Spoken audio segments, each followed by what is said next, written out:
Hello everybody, welcome back to OMB Reviews. I am the critic who is a cynic. Hope you're doing well, and today I'll be doing a review of the brand new film, The Equalizer 3, starring Denzel Washington, directed once again by Antoine Fuqua.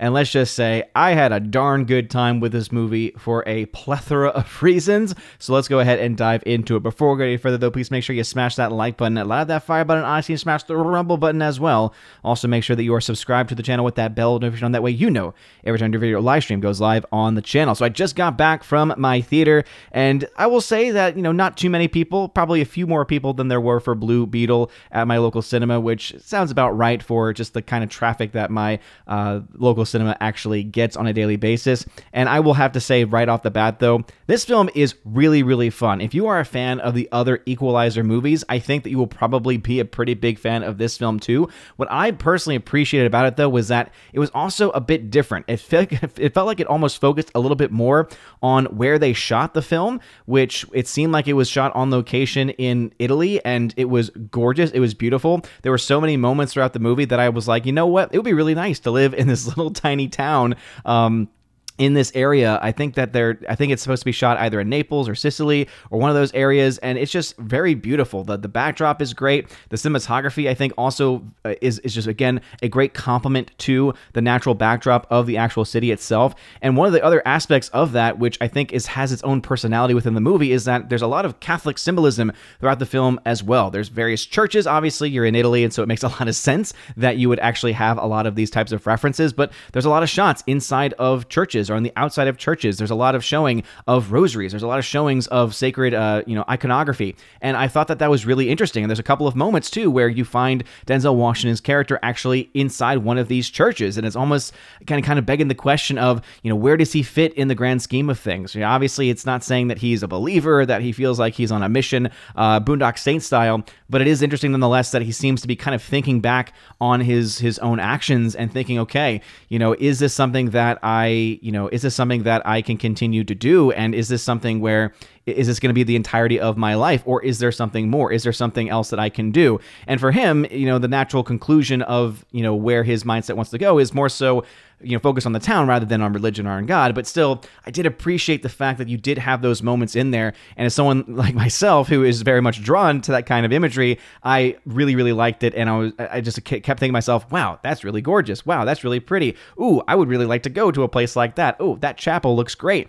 And I think that, again, the backdrop of this city and wherever it is that they filmed, I think great job location scouting on this movie, and it really, honestly, in a certain way, almost felt like it was a film shot to promote either Italy or just this area of Italy because of just how darn cozy it all seemed. All that is to say, of course, with the cozy backdrop, you still got an Equalizer movie. So you still got Denzel Washington doing his thing, coming in, not nearly as much focus on the whole timing aspect. That's kind of been a very big part of this franchise, especially from the very first movie, where it's all about the watch, it's all about the timing.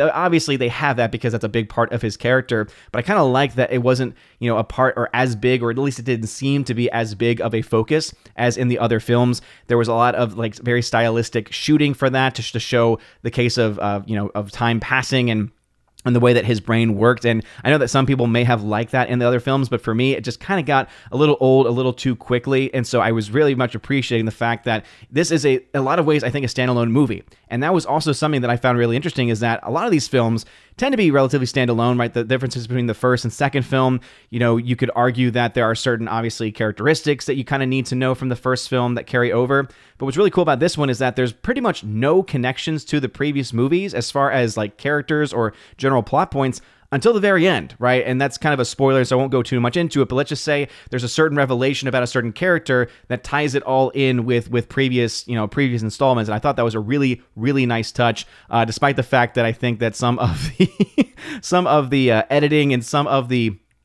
cropping of certain imagery, let's just say, I don't think it was the best that they could have done, making certain people, exist in an image at the same time. I'll just put it that way. again, you see this a lot in movies when you have like the fake family photos where you're like, oh boy, okay, I can kind of see, what they were trying to do here. But man, oh man, it's very clear that they're just photoshopped in there and it just does not look good. So again, it's a nice moment in the film, but at the same time, that's like one of like the, really, again, as far as like nitpicks of this movie, it's things like that bothered me. The film also, even though it's not a 2-hour movie, it's actually about an hour 45. Yeah, it's about an hour 49 actually. It's just a little bit less than that. So about 109 minutes total.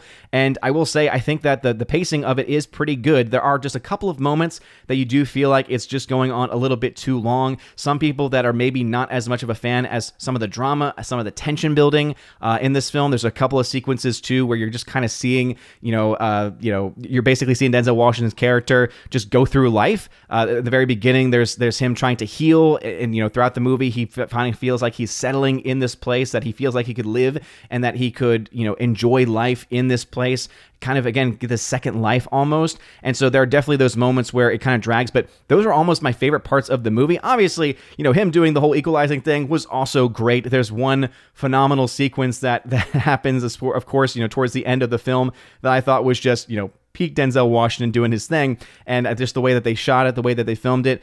Shout out to the cinematographer on this movie. It's, I think, Richard Richardson, I believe is his name. Let me see if I can find that. Yeah, Robert Richardson, I should say.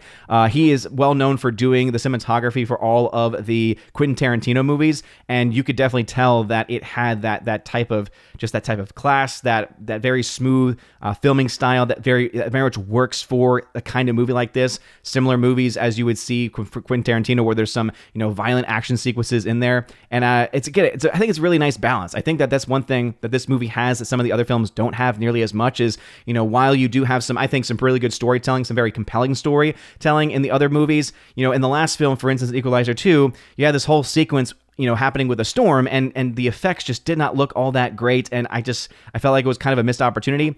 I'm just so happy that there really aren't a whole lot of visual effects. There's not a whole lot of CG effects really at all used throughout the movie as there were in that previous film. And so I think just, again, allowing the natural backdrop, the natural view of this actual city and the locations and whatever sets that they may have built for the film, letting those, I think, do a bit of the storytelling itself, I think was very, very compelling. So overall, I was a big fan of this movie. You, of course, have Antoine Fuqua doing a great job directing this. He and Denzel Washington work very well together, and Denzel once again brings it. Again, this guy is a great actor. It's again one of those interesting things where you have these films featuring these older guys who are playing the action role, and it seems like something where it may not work. And I feel that, for instance, the films that feature Liam Neeson don't really work all that well. I really just don't buy into that. I buy into this, right? Even though every time I look at Denzel, I'm like, okay, definitely not doing like any crazy stunts as far as, roles or anything to that extent, but just the way in which they shoot it and the way in which his action specifically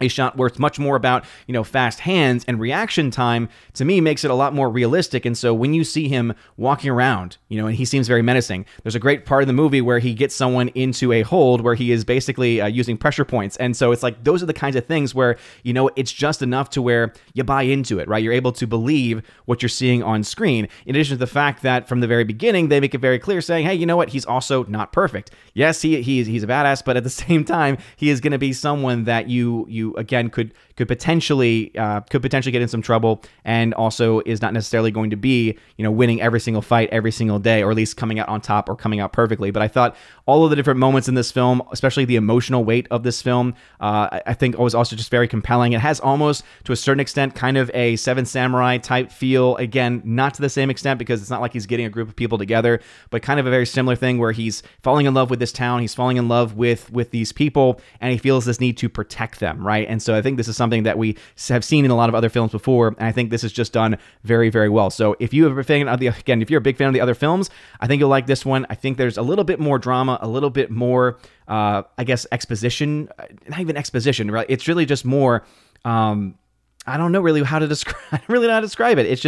it's just very good storytelling. It's just very casual, very old school, just simplistic storytelling. And these are the kinds of movies that we need. Again, Equalizer, it's not, the franchise, it's never meant to be or has never meant to be anything revolutionary. It's never meant to be or has ever tried to be anything that it's not. And I think that in this case, it almost, to me, feels like the Rocky Balboa of this franchise, right? Where you obviously love the Rocky movies, you love the first Rocky film. A lot of people are drawn to films like Rocky IV. I feel like for the Equalizer, this is almost that Rocky Balboa, because Rocky Balboa, that has like that emotional weight to it. It's the more serious, I think, of the films too. And I think that this film kind of fits into that category. If you've seen the other films, if you've seen the other films in this franchise, and you've seen also Rocky, and again, it can kind of understand where Rocky Balboa fits into that narrative and fits into, again, just having a little bit more of that serious storytelling. This is, again, I think, a great comparison of it. And so if I had to give this film a grade, I'm actually going to give this film an A-.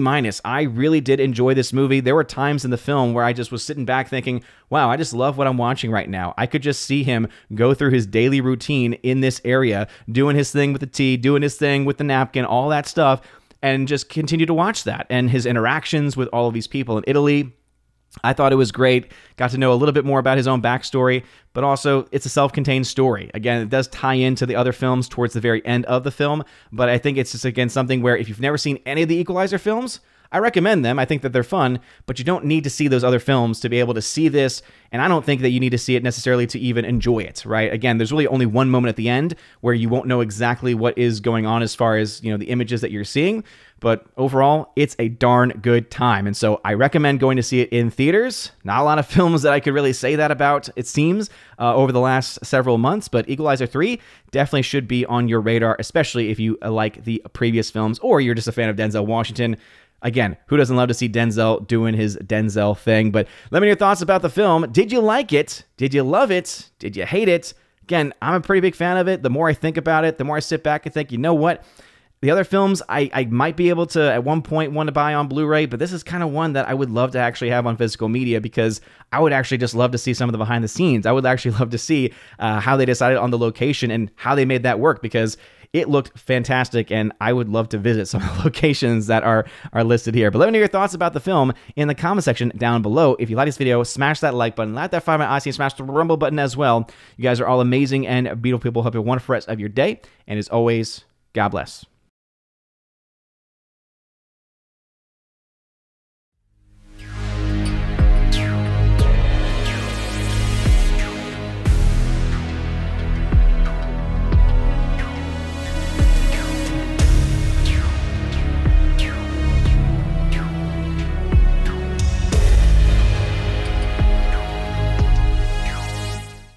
And now for a special shout out to all of my members at the Keeper of the Bifrost level and above, starting off first with my members over on Patreon: Father Luca Illick, Heimir Irie Hymason, Garrett Searles, Joe Horn, Jonathan Carney, Orange Chat Reviews, check out his YouTube channel by the same name, Laura, the Monomator General's Story, Rosetta Allen, check out her YouTube channel, Eagle Rider, and Miss Martin Muses, check out her YouTube channel by the same name as well. To my Subscribe Star peeps, Zion Voders, Matt317, check out his Twitch channel by the same name, Fast Reaction, The R, Mr. Roy, J-Rod, The Beer Guru, and ZK-Man, who you can check out over at xtheboundaries.co. And lastly, to my Locals members, Miss Minnesota Hockey Fan, How About a Hockey Player, J.H. Schwalbach, and Robert Barnes, the amazing lawyer. So thank y'all very much for being my supporters at the Keep of the Bifrost level and above. And if you want your name shouted out at the end of every live stream and video, go ahead and check out that top link in the video description below to find out ways to sign up to support the channel and to be able to get access to things like the shoutouts, but also to giveaways. I have an exclusive giveaways channel on my Discord server where I give away 4Ks, Blu-rays, all kinds of stuff, and also access to an exclusive podcast that I do once or twice a month, depending on what I'm able to get accomplished, especially over the course of this crazy, crazy busy summer. You guys are all amazing and beautiful people. Hope you have a wonderful rest of your day. And as always, God bless.